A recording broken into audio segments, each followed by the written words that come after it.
Une histoire populaire des États-Unis, de 1492 à nos jours, par Howard Zinn. Le chapitre 20, année 1970, tout va bien.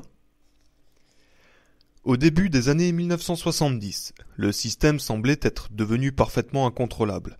Il ne pouvait plus garantir la loyauté de la population. Dès 1970, selon le Centre de recherche sur l'opinion publique de l'Université du Michigan, le taux de confiance envers le gouvernement s'était affaibli dans tous les secteurs de la population. On constatait cependant des différences significatives selon les catégories socio-professionnelles classiques.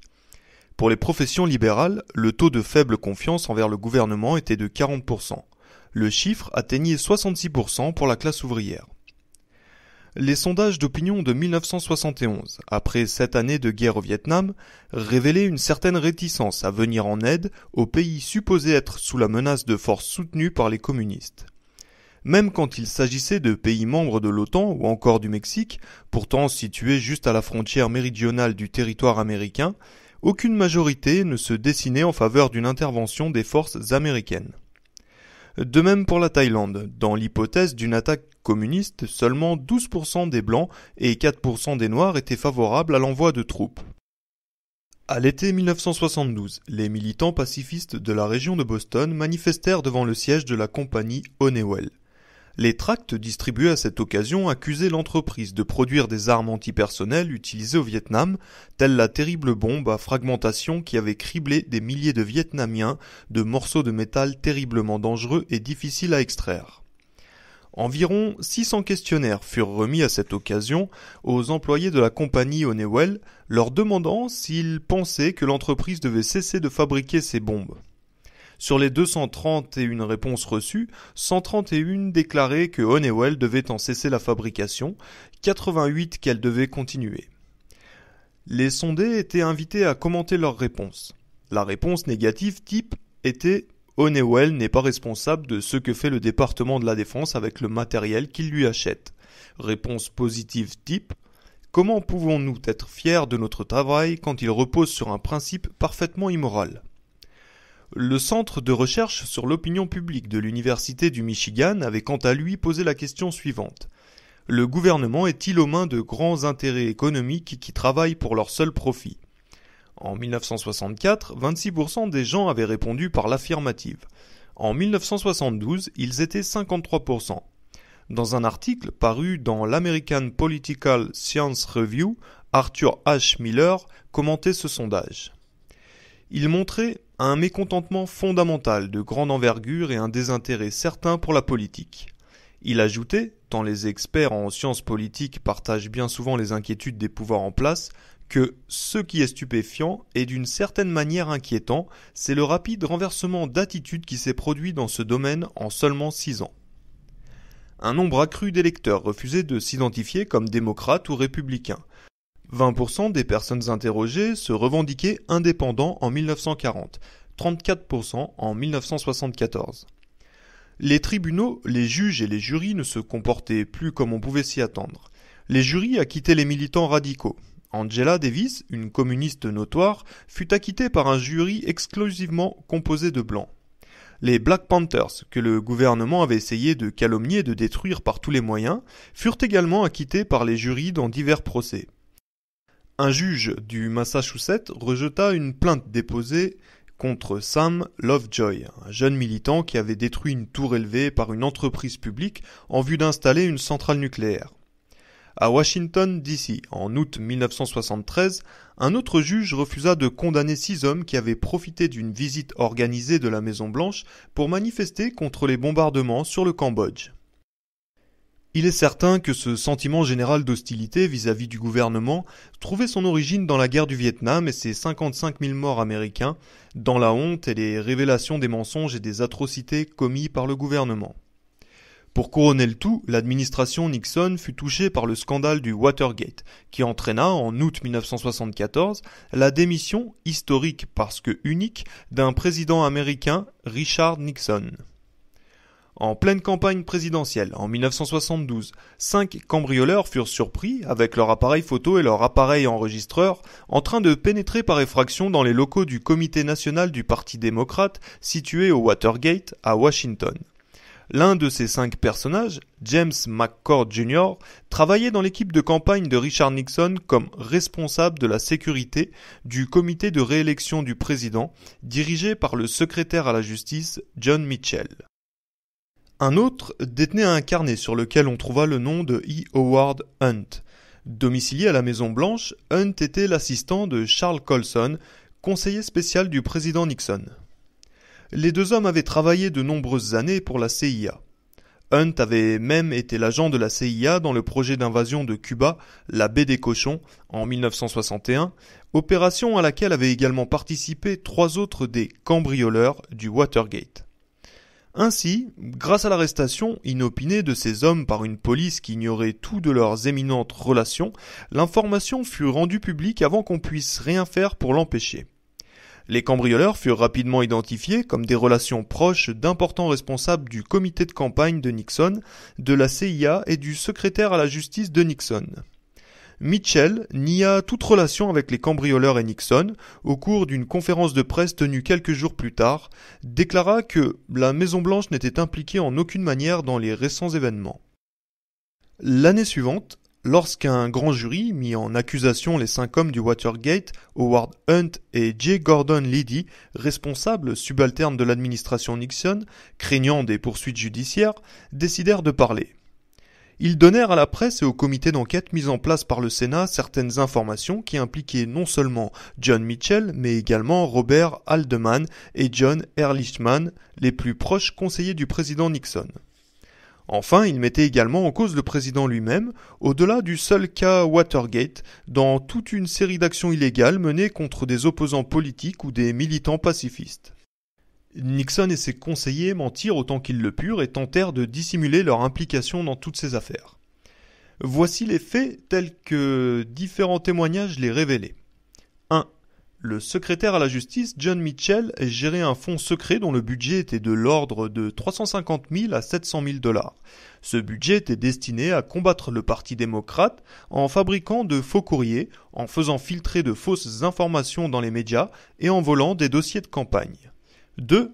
La Gulf Oil Corporation, ITT, International Telephone and Telegraph, American Airlines et quelques autres grandes entreprises avaient illégalement subventionné la campagne de réélection de Nixon en versant des millions de dollars. 3. En septembre 1971, peu après que le New York Times eut fait paraître les copies des Pentagon Papers de Daniel Ellsberg, l'administration Nixon avait organisé et mis en œuvre le cambriolage du cabinet du psychiatre de Daniel Ellsberg afin de dérober le dossier de ce dernier. Howard Hunt et Gordon Liddy s'étaient chargés eux-mêmes de l'opération. 4. Quand les cambrioleurs du Watergate eurent été pris la main dans le sac, Nixon s'engagea personnellement à les faire bénéficier de la clémence de l'exécutif en cas d'emprisonnement et leur proposa jusqu'à $1 million en échange de leur silence. Ils touchèrent en effet 450 000 $ sur ordre d'Ehrlichman. 5. L. Patrick Gray, le nouveau directeur du FBI que Nixon venait juste de nommer à la suite du décès de J. Edgar Hoover, avoua avoir transmis les dossiers du FBI concernant le Watergate au conseiller juridique de Nixon, John Dean. En outre, le nouveau secrétaire à la justice, Richard Kleindienst, Mitchell venait de démissionner sous un prétexte quelconque, lui avait ordonné de ne pas évoquer l'affaire du Watergate avec le comité judiciaire sénatorial. 6. John Mitchell et Maurice Stantz, 2 anciens membres du cabinet de Nixon, furent accusés d'avoir accepté 250 000 $ du financier Robert Vesco pour intervenir auprès d'une commission qui enquêtait sur ses activités financières. 7. On découvrit également que certains documents qui avaient disparu du FBI, une série d'enregistrements illégaux, ordonnés par Henry Kissinger, des conversations téléphoniques de 4 journalistes et de 13 responsables gouvernementaux, se trouvaient à la Maison-Blanche dans le coffre-fort de John Ehrlichman. 8. L'un des cambrioleurs du Watergate, Bernard Barker, avoua qu'il avait également participé à un projet d'agression physique sur la personne de Daniel Ellsberg lors d'un rassemblement pacifiste au cours duquel ce dernier avait pris la parole. 9. un directeur adjoint de la CIA déclara qu'Ehrlichman et Haldeman lui avaient assuré que Nixon en personne ne souhaitait pas voir le FBI et la CIA pousser trop loin leur enquête sur le Watergate. 10. Un témoin révéla par mégarde, devant le comité sénatorial, que le président Nixon possédait des enregistrements de toutes les conversations personnelles et téléphoniques de la Maison-Blanche. Nixon refusa dans un premier temps de livrer ces enregistrements. Lorsqu'il le fit ultérieurement, on s'aperçut que 18 minutes en avaient été effacées. 11. Au beau milieu de toute cette affaire, le vice-président Spiro Agnew fut accusé d'avoir touché des pots de vin de la part de fournisseurs de l'État du Maryland en échange de son soutien politique. Il démissionna en octobre 1973 et Nixon désigna Gerald Ford au poste de vice-président. 12. Plus de 10 millions de dollars de fonds publics avaient été utilisés pour assurer la sécurité des propriétés privées de Nixon à San Clemente et Key Biscayne. 13. Nixon s'était illégalement accordé 576 000 dollars de déduction fiscale sur les organes de presse qu'il possédait. 14. On apprit enfin que pendant plus d'un an, en 1969-1970, les États-Unis avaient bombardé secrètement mais massivement le Cambodge sans que ni le Congrès ni l'opinion publique n'en aient été officiellement informés. La dégringolade fut brutale. Aux élections de novembre 1972, Nixon et Agnew avaient remporté près de 60% des votes exprimés et gagné tous les États sauf le Massachusetts, battant ainsi un candidat opposé à la guerre du Vietnam, le sénateur George McGovern. En juin 1973, un sondage indiquait que 67% des personnes interrogées pensaient que Nixon était impliqué dans le cambriolage du Watergate ou qu'il avait menti afin de le couvrir. À l'automne 1973, 8 résolutions différentes avaient été proposées à la Chambre des représentants en faveur de l'impeachment du président.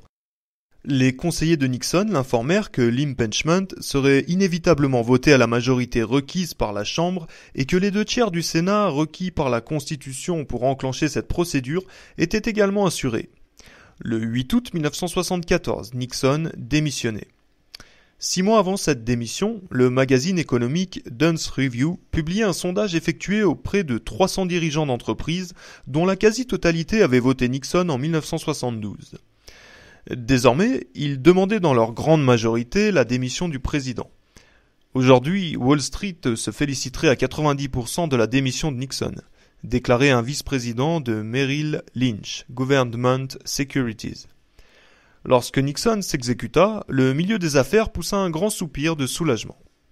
Gerald Ford déclara en prenant ses fonctions « Notre long cauchemar national prend fin ». Les journaux, qu'ils aient ou non soutenu Nixon, conservateurs ou libéraux, se félicitèrent également de la fin pacifique et heureuse de cette crise du Watergate. Le système fonctionne, déclarait un opposant de longue date à la guerre du Vietnam, le journaliste du New York Times, Anthony Lewis. Les 2 journalistes qui avaient été à l'origine de l'enquête et les révélations sur Nixon, Bob Woodward et Carl Bernstein du Washington Post, écrivirent qu'avec le départ de Nixon, on pouvait espérer une sorte de restauration. Tout cela baignait dans une atmosphère de soulagement et de gratitude. Aucun journal important n'évoqua ce qu'écrivait pourtant Claude Julien dans Le Monde diplomatique en septembre 1974. L'élimination de Richard Nixon laisse intacts tous les mécanismes et toutes les fausses valeurs qui ont permis le scandale du Watergate. Claude Julien soulignait que le secrétaire d'État de Nixon resterait en place, en d'autres termes que la politique étrangère de Nixon allait continuer. C'est-à-dire, écrivait-il, que Washington continuera à soutenir le général Pinochet au Chili, le général Gesell au Brésil, le général Stroessner au Paraguay, etc. Quelques mois après l'article de Claude Julien, on apprit que les responsables des partis démocrates et républicains à la Chambre des représentants avaient secrètement garanti à Nixon qu'il n'engagerait pas de poursuites judiciaires à son encontre s'il acceptait de démissionner. L'un de ces personnages, le représentant républicain au comité judiciaire sénatorial, déclara « Nous avons tous pris conscience avec inquiétude de ce que 2 semaines de débats télévisés autour de l'impeachment pourraient entraîner. Cela pourrait gravement diviser le pays et affecter notre politique étrangère. » Le New York Times, qui avait auparavant révélé le souhait de Wall Street de voir Nixon démissionner citait néanmoins un financier qui jugeait qu'avec la démission de Nixon, nous aurions la même pièce avec des acteurs différents. Lorsque Gerald Ford, républicain conservateur qui avait soutenu toutes les politiques de Nixon, fut élu, le sénateur libéral de Californie, Alan Cranston, fit devant le Sénat un discours favorable au nouveau président. Il affirmait qu'après avoir personnellement sondé pas mal de gens, tant républicains que démocrates, il avait découvert qu'un consensus quasi unanime s'était formé autour de Ford. Quand Nixon démissionna et que Ford prit ses fonctions, le New York Times se félicita que, du désespoir né du Watergate, soit sortie une nouvelle et heureuse démonstration de la singularité et de la vitalité de la démocratie américaine. Quelques jours plus tard, le même journal déclarait que le passage pacifique de pouvoir provoquait un profond soulagement dans la population américaine. L'exposé des charges rédigé par le comité de la Chambre pour la procédure d'impeachment contre Nixon laissait clairement entendre que ce comité ne souhaitait pas insister sur certains aspects du comportement de Nixon, et précisément sur ceux qu'il partageait avec tous ses prédécesseurs et que l'on retrouva chez tous ses successeurs. Ce document en gardait le plus complet silence sur les relations de Nixon avec les milieux d'affaires et n'évoquait pas les bombardements au Cambodge. Il se focalisait sur la personne spécifique de Nixon et non sur sa politique fondamentalement identique à celle de tous les autres présidents américains. On se passait le mot. On se débarrasse de Nixon, mais on ne touche pas au système. Theodore Sorensen, ancien conseiller de Kennedy, écrivait en plein Watergate. Les raisons sous-jacentes du mauvais fonctionnement général de notre système d'application des lois sont, dans ce cas précis, moins d'ordre institutionnel que personnel. Certains changements structurels sont nécessaires. Tous les fruits pourris doivent être jetés, mais il faut sauver l'arbre. Et c'est ce que l'on fit. La politique étrangère resta inchangée. Les relations du gouvernement avec le milieu des affaires se poursuivirent. Les plus proches amis de Ford à Washington appartenaient au lobby de ces mêmes milieux. Alexander Haig, qui avait été l'un des plus proches conseillers de Nixon et qui l'avait aidé dans l'affaire des enregistrements illégaux, fut nommé par Ford à la tête de l'OTAN. Du reste, l'un des premiers actes de Ford fut de pardonner Nixon, le sauvant ainsi de probables poursuites judiciaires et lui permettant de se retirer en Californie, bienheureux bénéficiaire d'une très confortable retraite. Le système s'était lui-même débarrassé des membres du club qui avaient enfreint ses règles, en s'efforçant toutefois de ne pas les traiter trop durement. Les rares à être condamnés à la prison le furent pour une courte durée, dans des prisons fédérales accueillantes, où ils bénéficièrent de privilèges refusés aux prisonniers ordinaires. Richard Kleindienst plaida coupable. Il fut condamné à payer une amende de $100 et 1 mois de prison qu'il ne fit d'ailleurs jamais. Le départ de Nixon ne changea rien à la généreuse latitude laissée au président en matière de sécurité nationale, latitude confirmée par une décision de la Cour suprême en juillet 1974. La Cour décrétait que Nixon devait livrer les enregistrements illégaux faits à la Maison-Blanche au procureur exclusivement chargé de l'enquête sur le Watergate. Elle confirmait ensuite la confidentialité des communications présidentielles qu'elle ne pouvait pas soutenir dans le cas de Nixon, mais qui restait un principe absolu lorsqu'un président invoquait la nécessité de protéger des secrets dans les domaines militaires, diplomatiques ou de sécurité nationale. Les retransmissions télévisées des auditions du comité sénatorial sur le Watergate cessèrent brusquement quand on vint à traiter des relations du président avec les milieux d'affaires. Illustration typique de la couverture médiatique sélective des événements par l'industrie médiatique télévisuelle, des imbroglios compliqués comme le Watergate faisaient l'objet d'une impressionnante couverture de la part des médias, alors que des agissements plus fondamentaux, tels le massacre de My Lai, les bombardements tenus secrets sur le Cambodge, le comportement de la CIA ou du FBI n'étaient que rarement et très rapidement traités. Les coups tordus contre le Parti socialiste des travailleurs, contre les Black Panthers et d'autres groupes radicaux n'étaient évoqués que dans un très petit nombre de journaux. Il n'y eut jamais de grandes émissions traitant de la crise provoquée par la guerre du Vietnam, mais toute la nation put se repaître du moindre détail du cambriolage des locaux du Parti démocrate. Au cours des procès de John Mitchell et de Maurice Stans, accusés d'avoir fait obstruction à la justice en empêchant une enquête de la Securities and Exchange Commission, entre parenthèses SEC, sur l'homme d'affaires Robert Vesco, généreux donateur de Nixon, George Bradford Cook, ancien conseiller général de la SEC, déclara avoir avoué à Maurice Stans, le 13 novembre 1972, qu'il briguait le poste de directeur de la SEC. En échange de quoi, il s'engageait à faire disparaître du rapport de la SEC sur Vesco un paragraphe concernant la contribution de ce dernier à la campagne de Nixon à hauteur de 250 000 $. L'influence des milieux d'affaires sur la Maison-Blanche est l'une des constantes du système américain. Si elle reste la plupart du temps dans un cadre légal, elle en sort parfois, comme ce fut le cas sous Nixon. Lors de l'enquête sur le Watergate, le dirigeant d'une entreprise alimentaire affirma qu'il avait été approché par un responsable de la campagne de Nixon qui lui avait dit que, si une contribution financière de 25 000 $ serait certes appréciée à sa juste valeur, pour 50 000 $ il pourrait parler personnellement au président.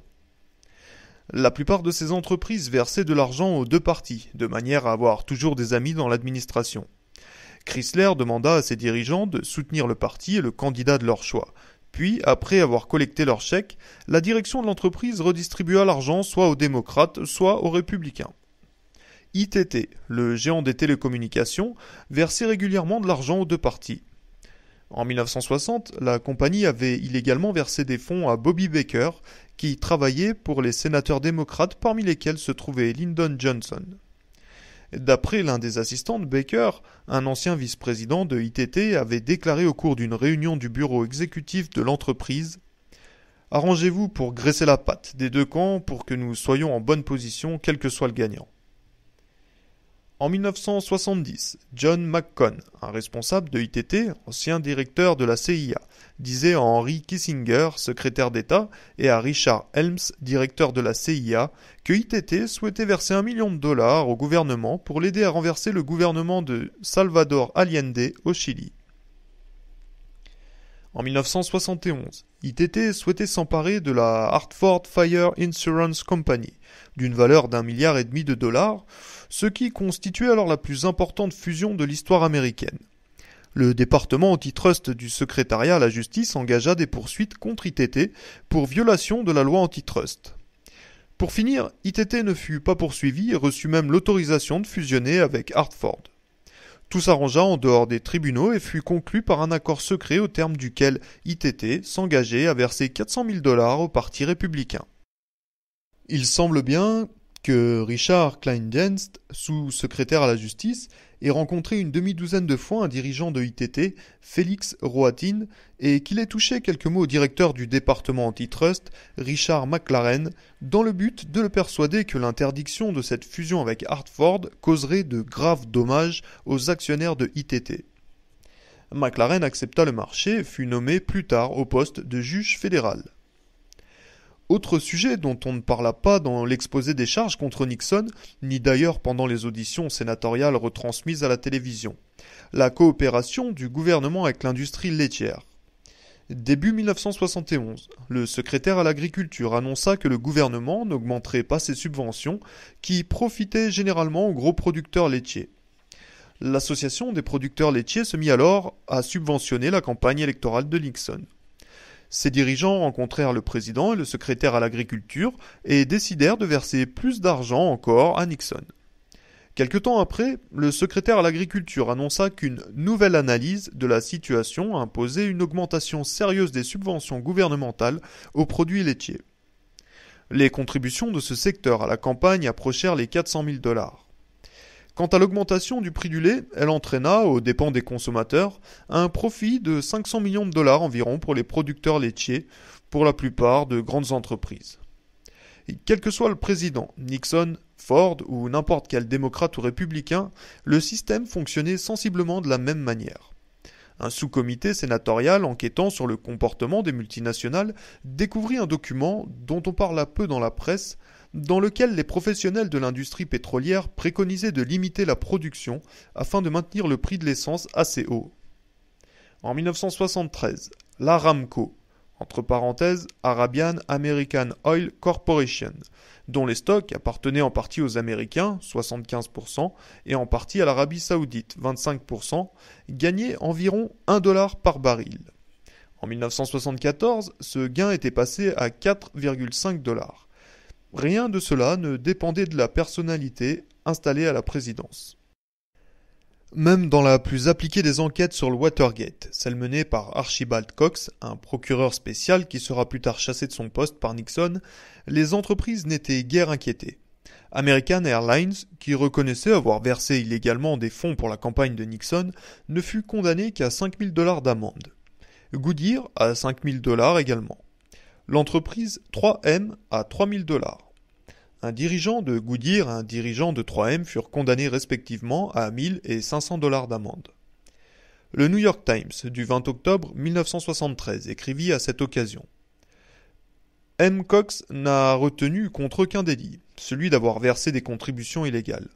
Juridiquement, la notion de délit suppose une contribution, involontaire. Une comptabilité criminelle qui montrerait une contribution volontaire illégale entraîne généralement une amende de $10,000 et ou 2 ans de prison. Le délit ramène la somme à $1,000 et ou 1 an de prison.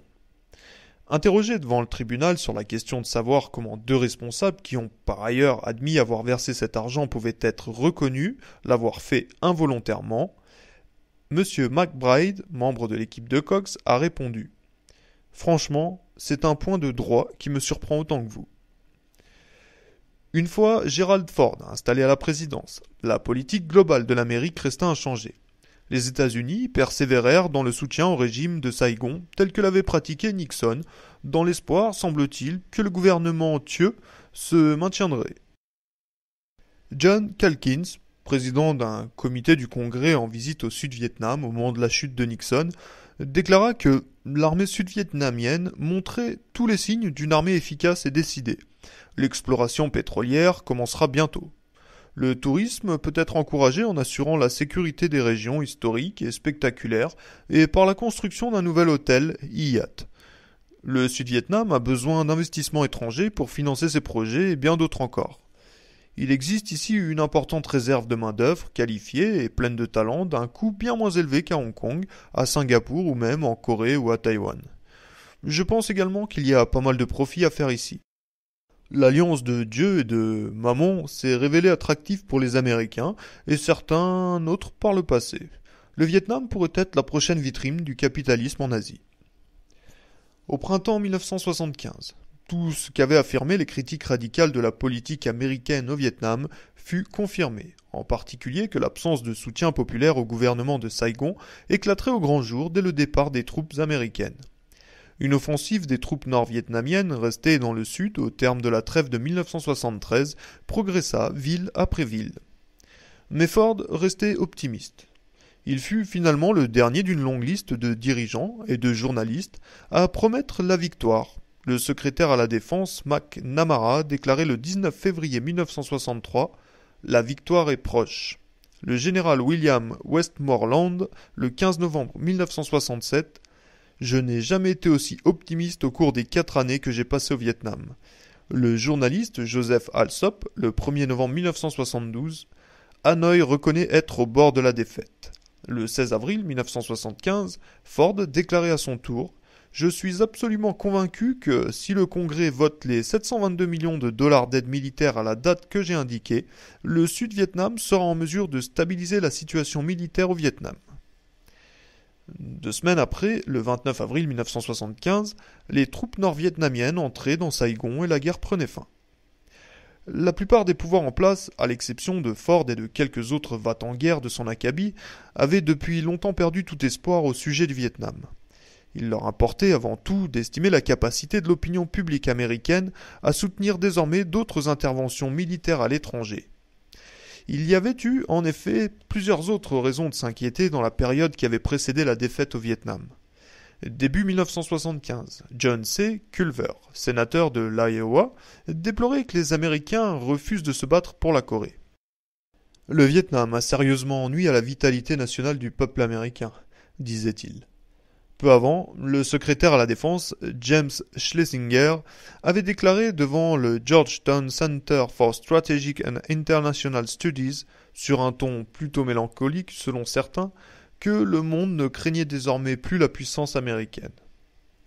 En mars 1975, un organisme catholique effectua un sondage sur l'attitude des Américains sur l'avortement. Ce sondage reflétait d'autres phénomènes fort intéressants. Plus de 83% des personnes interrogées répondaient par l'affirmative à la proposition. Les responsables qui dirigent ce pays, les personnalités gouvernementales, politiques, religieuses et civiles, ne disent pas la vérité. Début 1975, le correspondant international du New York Times en poste à Ankara, C.L. Sulzberger, partisan inconditionnel de la politique de guerre froide menée par le gouvernement, estimait, tout aussi mélancolique, que l'enthousiasme qui régnait à l'époque de la doctrine Truman avait disparu. Époque à laquelle, rappelons-le, les États-Unis apportaient leur aide militaire à la Grèce et à la Turquie. Et on ne peut pas dire que le piteux état dans lequel se trouve cette région soit équilibré par de brillants succès américains en Grèce, par exemple, où une foule imposante s'en est pris dernièrement à l'ambassade des États-Unis. Il doit y avoir quelque chose de sérieusement inadapté dans la manière dont nous nous présentons aux autres ces derniers temps, concluait-il. Selon Sulzberger, donc le problème n'était pas tant le comportement effectif des États-Unis que la manière dont ce comportement était présenté au reste du monde. Quelques mois plus tard, en avril 1975, Henry Kissinger, le secrétaire d'État de l'époque, invité à prendre la parole à l'occasion de la cérémonie de remise des diplômes à l'université du Michigan, se vit contester cette invitation en raison de son rôle dans la guerre du Vietnam. Une contre-cérémonie ayant été organisée, Kissinger renonça à l'invitation. Rude époque pour l'administration américaine. Le Vietnam était perdu, comme s'il avait jamais appartenu aux États-Unis. Au cours de ce même mois d'avril, le Washington Post citait Kissinger. Les États-Unis se doivent d'entreprendre quelque chose quelque part dans le monde pour affirmer leur volonté de demeurer une puissance mondiale. L'affaire Mayaguez éclata le mois suivant. Le Mayaguez était un cargo américain qui se rendait du Sud-Vietnam en Thaïlande au cours du mois de mai 1975, 3 semaines seulement après la victoire des forces révolutionnaires au Vietnam.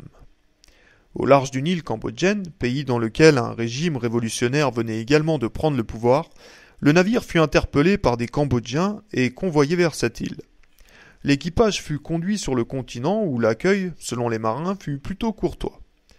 Un homme parlant l'anglais nous serra la main et nous souhaita la bienvenue au Cambodge. La presse confirma que ni le capitaine Miller ni aucun de ses hommes n'avaient subi de violence de la part de leurs gardiens. On a même parlé parfois de bon traitement. Les soldats cambodgiens laissaient les Américains manger avant eux et ne mangeaient eux-mêmes que ce que ces derniers leur laissaient. D'autres soldats cambodgiens avaient proposé leur matelas aux marins américains. Les Cambodgiens interrogèrent néanmoins les marins américains sur des questions d'espionnage et leur appartenance éventuelle à la CIA. Le président Ford adressa au gouvernement cambodgien un message exigeant la libération du navire et de son équipage. Après 36 heures sans réponse, le message avait été confié à la mission chinoise de Washington, mais selon un journaliste, il ne fut jamais délivré aux autorités cambodgiennes. Le président ordonna une opération militaire. Des appareils américains bombardèrent des bateaux cambodgiens, dont celui qui conduisait les marins américains sur le continent. Ces derniers avaient été capturés le lundi matin. Le jeudi suivant, les Cambodgiens les embarquaient sur un bateau de pêche pour les remettre à la marine américaine qui croisait dans les environs. Le même après-midi, bien qu'ayant été informé que les marins avaient quitté l'île de Tang, Ford ordonna une opération militaire sur cette île. L'attaque commença vers 19h15, alors que depuis déjà 1 heure, les marins américains étaient en route vers la flotte américaine. Leur libération avait été annoncée sur les ondes de Bangkok à 19h. En outre, le bateau qui transportait l'équipage avait bien été localisé par un appareil de reconnaissance américain qui l'avait immédiatement signalé. Un fait qui n'avait été ni mentionné dans la presse ni officiellement reconnu par le gouvernement fut révélé en 1976 lorsque le General Accounting Office fit un rapport sur l'affaire Mayaguez. Les États-Unis avaient reçu le message d'un diplomate chinois assurant que la Chine usait de toute son influence sur le Cambodge dans cette affaire et s'attendait à ce que tout soit réglé rapidement. Ce message avait été reçu 14 heures avant le début de l'attaque américaine. Aucun marin américain n'avait été blessé par les Cambodgiens. Les soldats qui envahirent l'île de Tang rencontrèrent cependant une résistance farouche et inattendue. Un tiers des 200 soldats participant à l'opération furent rapidement tués ou blessés. 5 des 11 hélicoptères de la force d'invasion furent abattus ou endommagés. En outre, 23 Américains trouvèrent la mort dans un accident d'hélicoptère au-dessus de la Thaïlande alors qu'ils allaient se joindre à l'opération. Le gouvernement tenta de cacher ce fait. Au total, ce sont 41 Américains qui trouvèrent la mort au cours de ces opérations décidées par Ford. Il y avait 35 marins sur le Mayagez. Pourquoi tant d'empressement à bombarder, à pilonner? Quelles étaient les raisons de cette opération?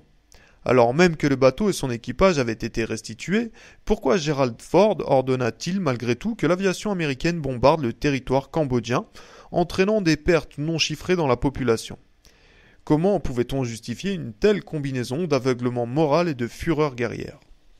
La réponse ne se fit pas longtemps attendre. Il était indispensable de montrer au reste du monde que le géant américain, vaincu par le nain vietnamien, restait néanmoins puissant et déterminé. Le New York Times du 16 mai 1975 écrivait: les responsables de l'administration, dont le secrétaire d'État Henry Kissinger et le secrétaire à la défense James Schlesinger, semblaient impatients de trouver un moyen spectaculaire d'illustrer l'intention du président Ford de maintenir notre leadership à l'échelle mondiale. Cette occasion s'est présentée avec l'arraisonnement du navire. Les responsables de l'administration n'ont pas caché qu'ils se réjouissaient de cette occasion. Une autre dépêche, rédigée au beau milieu de l'affaire Mayagez, annonçait: des personnalités haut placées et familières des domaines stratégiques et militaires confient officieusement que la capture du navire pourrait être ce test de la détermination américaine à se maintenir dans le sud-est asiatique que les États-Unis recherchent depuis l'effondrement des gouvernements alliés du Vietnam et du Cambodge. Le journaliste James Reston écrivait pour sa part: l'administration semble se réjouir de cette occasion de démontrer que le président sait agir rapidement.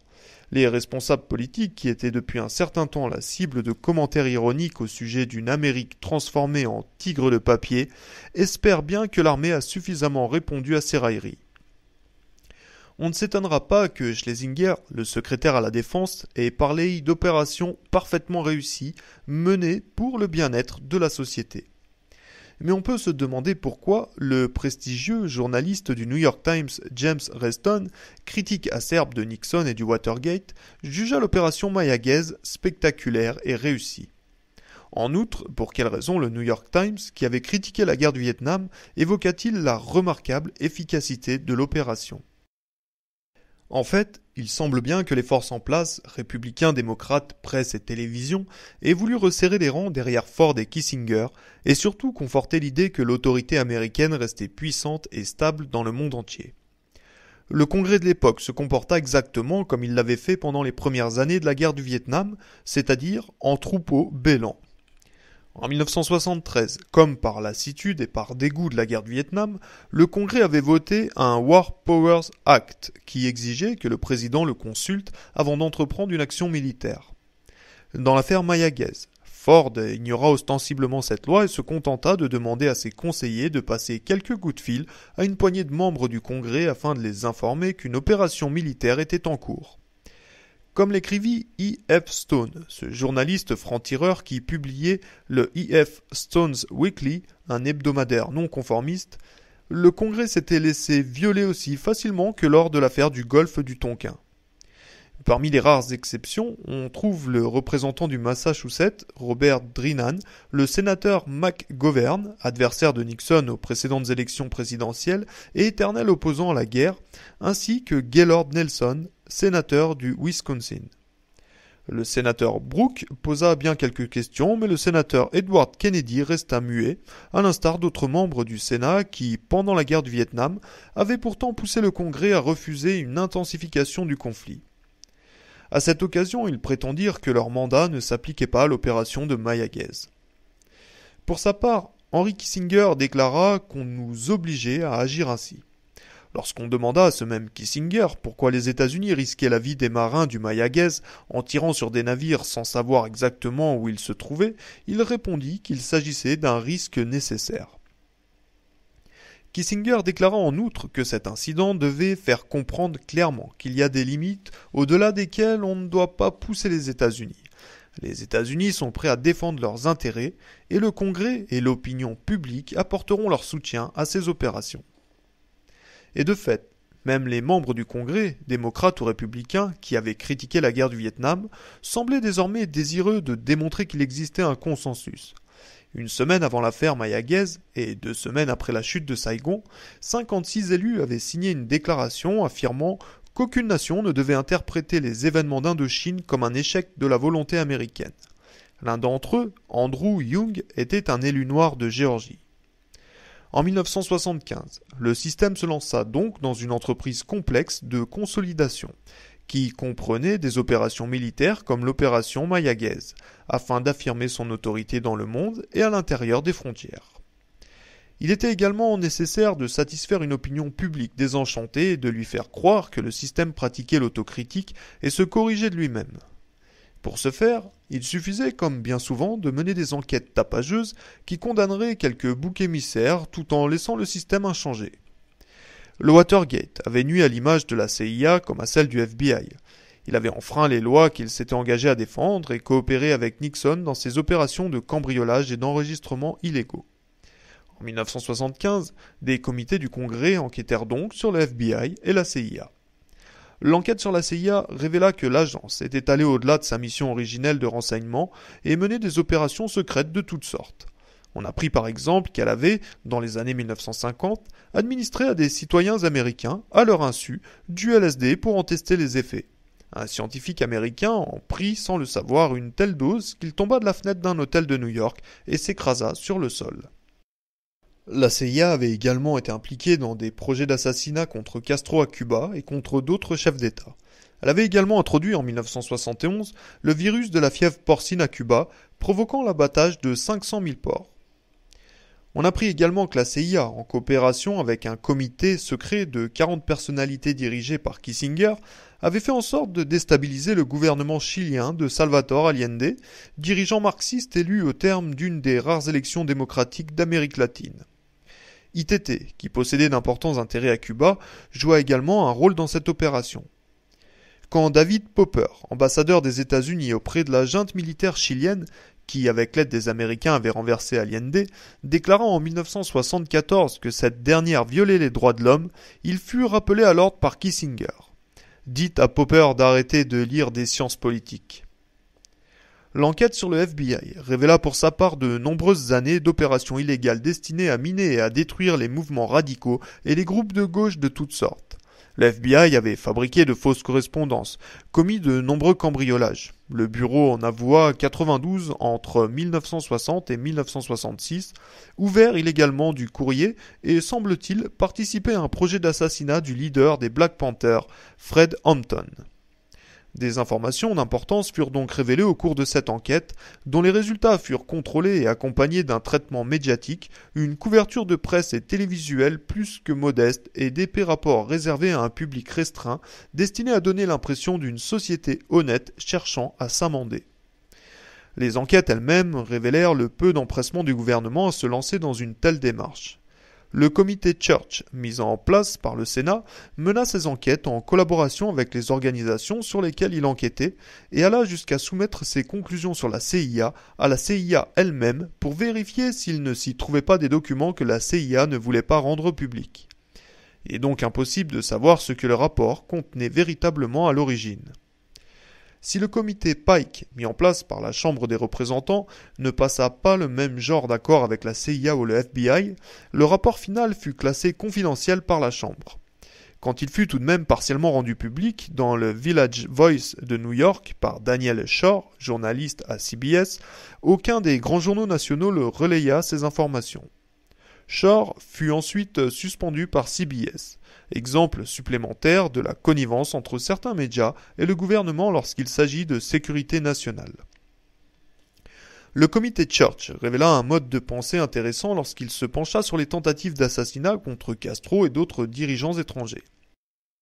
Le comité semblait en effet considérer que le meurtre d'un chef d'État constitue une violation impardonnable d'une sorte de gentleman's agreement entre dirigeants, en d'autres termes que ce genre de meurtre est bien plus condamnable que les interventions militaires qui tuent les citoyens ordinaires. Le comité expliquait dans l'introduction à la section concernant les tentatives d'assassinat. Une fois que les méthodes de coercition et de violence ont été admises, la possibilité de perte en vie humaine est toujours présente. Il y a cependant une nette différence entre l'assassinat intentionnel, ciblé et commis de sang-froid d'un dirigeant étranger et les autres formes d'intervention dans les affaires intérieures des nations étrangères. Le comité Church révélait également les méthodes employées par la CIA pour influencer discrètement l'opinion publique. La CIA utilise actuellement plusieurs centaines d'universitaires américains, personnel administratif, professeurs, doctorants chargés d'enseignement, qui, non contents de donner des avis et d'organiser des rencontres pour les services de renseignement, écrivent des livres ou autres brochures à l'usage de la propagande américaine dans des pays étrangers. Ces universitaires sont dispersés dans plus de 100 collèges, universités et autres institutions américaines. Dans la majorité de ces établissements, seul l'individu concerné connaît son lien avec la CIA. Dans les autres cas, un responsable au moins de l'université est au courant de l'emploi d'un universitaire sur son campus. La CIA considère ces opérations dans la communauté universitaire américaine comme l'un de ses secteurs d'activité les plus sensibles et exerce un strict contrôle sur ses agents dans ce domaine. En 1961, le responsable du Covert Action Staff de la CIA écrivait que les livres étaient l'arme la plus importante de la propagande stratégique. Le comité Church découvrit que fin 1967, plus d'1 millier de livres étaient fabriqués, subventionnés ou sponsorisés par la CIA. Lorsque Kissinger témoigna devant le comité Church sur la campagne secrète de bombardement du Laos organisée par la CIA, il déclara « Avec le recul, je ne pense pas que la conduite de la guerre au Laos ait été une bonne décision pour le pays. Je pense que nous aurions dû trouver une autre manière de mener cette guerre. » Personne au comité, semble-t-il, n'émit le moindre doute devant cette déclaration, que ce qui avait été fait aurait simplement dû l'être par d'autres moyens. Ce fut ainsi qu'en 1974-1975, le système entreprit de purger le pays de ses traîtres et de lui rendre un état sinon sain, du moins présentable. La démission de Nixon, la nomination de Ford, les révélations sur les mauvais comportements de la CIA et du FBI, tout tendait à restaurer la confiance sérieusement ébranlée du peuple américain. Pourtant, malgré toute cette agitation, l'opinion publique montrait encore de nombreux signes de suspicion, voire d'hostilité envers les responsables politiques, militaires et économiques. 2 mois après la fin de la guerre du Vietnam, seuls 20% des Américains interrogés pensaient que la chute du gouvernement de Saigon était une menace pour la sécurité des États-Unis. Le 14 juin 1975, Gerald Ford prenait la parole à l'occasion du Flag Day à Fort Benning, Géorgie, où l'armée organisait un défilé commémorant son engagement dans 13 conflits successifs. Ford déclara qu'il était heureux de voir tant de drapeaux. Mais un reporter qui couvrait l'événement écrivit « En fait, il y avait bien peu de drapeaux américains près de l'estrade où se tenait le président, et l'un d'entre eux, brandi par des manifestants, était barré d'une inscription proclamant « Plus de génocide en notre nom ». Il fut déchiré par des spectateurs sous les applaudissements de leurs voisins. En juillet de la même année, un sondage évaluant la confiance du public à l'égard du gouvernement entre 1966 et 1975 révélait que la confiance en l'armée était passée de 62% à 29%, la confiance dans le monde des affaires de 55% à 18% et la confiance envers le président et le Congrès de 42% à 13%. Peu après, un autre sondage révélait que 65% des Américains s'opposaient à l'idée d'une aide militaire américaine à l'étranger parce qu'ils pensaient qu'elle permet aux dictateurs d'opprimer leur population. Ce mécontentement général peut probablement être mis à l'actif de la dégradation de la situation économique de la majorité des Américains. L'inflation et le chômage avaient augmenté régulièrement depuis 1973, année au cours de laquelle un sondage révéla que le nombre d'Américains désabusés ou indifférents devant l'état général du pays était passé de 29% en 1966 à plus de 50%. Après que Ford eut succédé à Nixon, le pourcentage des indifférents s'élevait à 55%. Le sondage révélait que les gens s'inquiétaient surtout de l'inflation. À l'automne de 1975, un autre sondage publié par le New York Times et portant sur 1599 personnes ainsi que sur une série d'entretiens avec 60 familles de 12 villes différentes révélait un déclin substantiel de la confiance en l'avenir. Le Times concluait : l'inflation, l'apparente incapacité du pays à résoudre ses problèmes économiques et le pressentiment que la crise de l'énergie entraînera un véritable recul dans le mode de vie de la nation minent la confiance, les espoirs et les attentes des Américains. Le pessimisme face à l'avenir est particulièrement sensible chez ceux dont le revenu annuel ne dépasse pas 7 000 $. Mais il est également élevé dans les familles dont les revenus annuels s'étalent de 10 000 à 15 000 $. On s'inquiète aussi de ce que l'ardeur au travail et l'économie consciencieuse ne suffisent plus à garantir l'acquisition d'une maison agréable dans un environnement calme. Selon ce sondage, même les plus hauts revenus n'étaient plus aussi optimistes qu'ils avaient pu l'être ces dernières années, ce qui signale un glissement du mécontentement des bas et moyens revenus vers des classes économiquement plus favorisées. À la même époque, des analyses de l'opinion publique s'adressant à un comité du Congrès affirmaient, selon le New York Times, que la confiance du public à l'égard du gouvernement et de l'avenir économique du pays était sans doute à son plus bas niveau depuis qu'il est possible de calculer scientifiquement ce genre de choses. Les statistiques gouvernementales donnent la clé de ce phénomène. Le Bureau du recensement fait état d'une augmentation de 10% du nombre d'Américains vivant en dessous du seuil légal de pauvreté, c'est-à-dire 25,9 millions de personnes avec moins de 5 500 $ de revenus annuels. Le taux de chômage, qui était de 5,6% en 1974, était passé à 8,3% en 1975 et le nombre de gens en fin de droit de 2 millions en 1974 à 4,3 millions en 1975. Rappelons que les chiffres officiels sous-estiment généralement le chômage et surtout la pauvreté en fixant trop bas son seuil légal. Par exemple, en 1975, si 16,6% de la population avait connu 6 mois de chômage en moyenne et 33,2% 3 mois de chômage, le chiffre moyen du chômage fut fixé à 8,3%, ce qui sonnait tout de même mieux. En 1976, à l'approche des élections présidentielles, on s'inquiéta dans les sphères dirigeantes du manque d'adhésion de l'opinion publique envers le système. À l'automne 1976, William Simon, secrétaire au Trésor sous Nixon et Ford, et auparavant banquier émargeant à 2 millions de $ annuels, prit la parole lors d'une réunion du Conseil économique à Hot Springs, Virginie, pour prévenir que lorsque la majeure partie de la population louche vers le socialisme ou le totalitarisme, il devient urgent de bien faire comprendre le système commercial américain. L'entreprise privée est en train de perdre par défaut, dans grand nombre de nos écoles, dans les médias et dans une partie croissante de l'opinion publique, ajoutait-il. Son discours reflétait exactement l'opinion des milieux d'affaires américains. Le Vietnam, le Watergate, l'agitation étudiante, le bouleversement des valeurs morales, la pire des récessions que notre génération ait connue et toute une série de chocs culturels se sont combinés pour créer un nouveau climat de doute et de questionnement. Tout cela se lit dans le malaise général d'une société en mal de confiance. Selon Simon, les Américains avaient trop souvent entendu dénigrer la notion de profit et la motivation qu'elle représente, qui ont pourtant rendu possible notre prospérité. Il pense en outre que, d'une manière ou d'une autre, ce système, qui a pourtant fait plus qu'aucun autre pour combattre la souffrance humaine et la privation, est essentiellement cynique, égoïste et amoral. Nous devons, déclarait-il encore, mettre en avant l'aspect humain du capitalisme.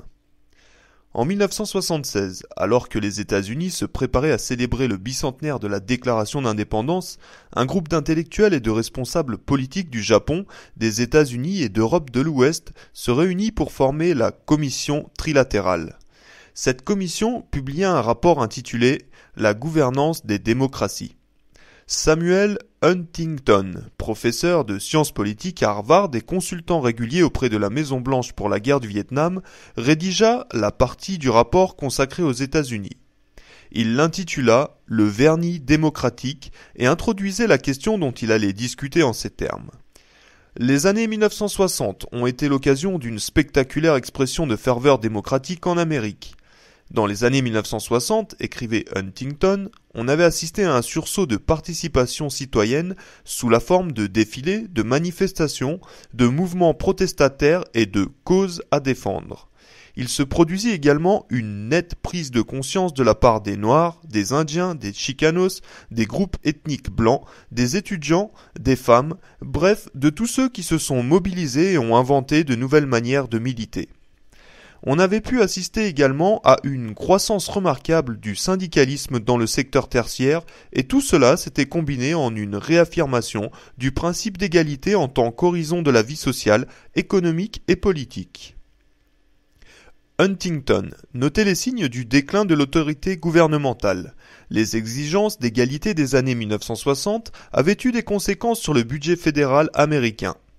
En 1960, le budget des affaires étrangères représentait 53,7% du budget global et celui des affaires sociales 22,3%. En 1974, ils étaient respectivement de 33% et 31%. Cela semblait refléter un changement dans l'attitude générale de la population. Si 18% seulement des gens estimaient en 1960 que le gouvernement dépensait trop pour la défense, ils étaient 52% en 1969. Huntington s'inquiétait de ce constat.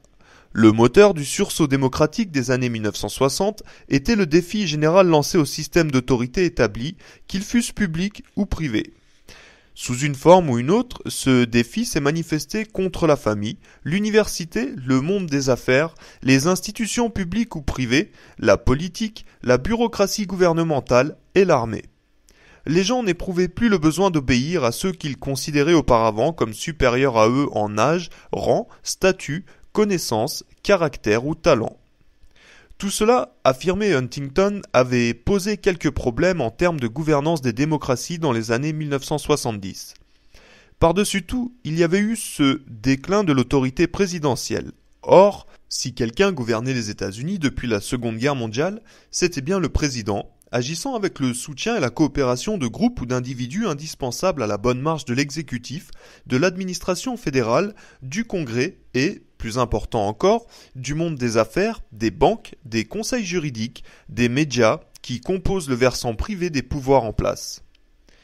Il s'agit là, sans aucun doute, de la déclaration la plus franche qu'ait jamais émise un conseiller de l'élite dirigeante.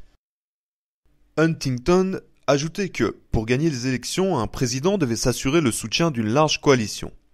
Mais le lendemain de son élection, l'importance de sa majorité perd une part, si ce n'est la totalité, de son influence sur sa manière de gouverner le pays. Ce qui compte désormais, c'est d'obtenir le soutien des personnages clés des grandes institutions au gouvernement et à la société dans son ensemble. Cette coalition doit comprendre des personnages incontournables du Congrès, de l'appareil exécutif ainsi que des représentants du secteur privé. Huntington donnait ensuite quelques exemples. Truman a mis un point d'honneur à faire participer à son administration des personnalités non partisanes, des banquiers, républicains et des conseillers juridiques de Wall Street. Il s'adressait directement aux sources du pouvoir réel dans le pays pour obtenir l'aide dont il avait besoin pour diriger le pays. Eisenhower hérita de cette coalition dont il était lui-même en partie le produit. Kennedy essaya de recréer une alliance structurelle du même type. Ce qui semble-t-il inquiétait le plus Huntington, c'était le déclin de l'autorité gouvernementale. Par exemple, le mouvement d'opposition à la guerre du Vietnam avait provoqué l'abandon du principe de la conscription.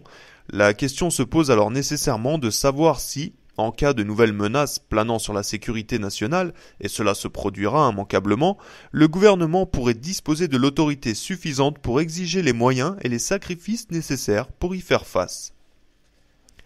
Huntington envisageait la fin possible de la période durant laquelle les États-Unis ont imposé leur pouvoir hégémonique sur l'ordre international. Il déclarait pour finir que l'on assistait à un abus de démocratie et il appelait de ses vœux une limitation souhaitable de la démocratie politique. Huntington rédigea ce rapport pour une institution qui allait avoir une grande importance pour l'avenir des États-Unis. La commission trilatérale fut mise sur pied en 1973 par David Rockefeller et Zbigniew Brzezinski. Rockefeller était un dirigeant de la Chase Manhattan Bank et une figure de première importance dans le monde de la finance.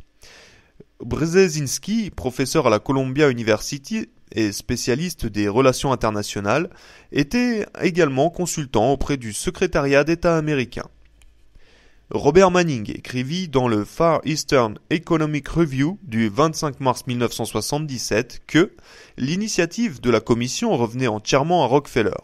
Selon George Franklin, le secrétaire général de cette commission, Rockefeller était fort soucieux de la dégradation des relations entre les États-Unis, l'Europe et le Japon. Franklin expliquait que Rockefeller avait fait part de son inquiétude à d'autres membres de l'élite dirigeante dans le cadre du groupe Bilderberg, une organisation anglo-saxonne des plus respectables et qui opère depuis déjà pas mal de temps. Mike Blumenthal a déclaré que la situation internationale était très inquiétante et se demandait si un groupe d'intérêts privés ne pouvait pas envisager de faire quelque chose à ce sujet. David Rockefeller a alors réitéré sa proposition. Ensuite, Brzezinski, un proche de Rockefeller, a été chargé de mettre sur pied la commission avec des fonds fournis par ce dernier. Il semble plus que probable que la prétendue situation internationale très inquiétante, qui avait entraîné la création de la commission trilatérale, dissimulait en fait la nécessité d'une plus grande unité d'action entre le Japon, l'Europe de l'Ouest et les États-Unis face à une menace nettement plus sérieuse pour le capitalisme tricontinental que le communisme monolithique, les mouvements révolutionnaires relativement autonomes qui secouaient alors le tiers-monde. La commission trilatérale entendait également faire face à un autre problème.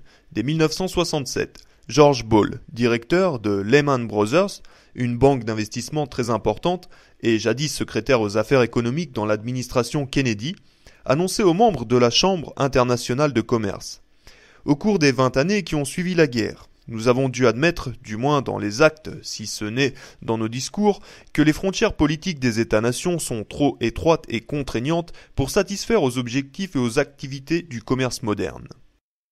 Pour illustrer la croissance de l'internationalisation économique des entreprises américaines, il suffit d'observer le secteur bancaire. En 1960, 8 banques américaines possédaient des filiales à l'étranger. En 1974, elles étaient 129. Le capital de ces filiales était de 3,5 milliards en 1960 et de 155 milliards en 1974. Apparemment, la commission trilatérale se voulait un soutien à la création des liens internationaux nécessaires au fonctionnement de cette nouvelle économie mondialisée. Ses membres étaient issus des plus hauts cercles de la politique, des affaires et des médias d'Europe de l'Ouest, du Japon et des États-Unis. On y trouvait des responsables de Chase Manhattan, Lehman Brothers, Bank of America, Banque de Paris, Lloyds of London, Bank of Tokyo, etc. Des industriels du pétrole, de l'acier, de l'automobile, de l'aéronautique et de l'énergie. D'autres membres de la commission appartenaient au magazine Time, au Washington Post, à Columbia Broadcasting System, au Zeit, au Japan Times, à l'Economist de Londres et à bien d'autres médias.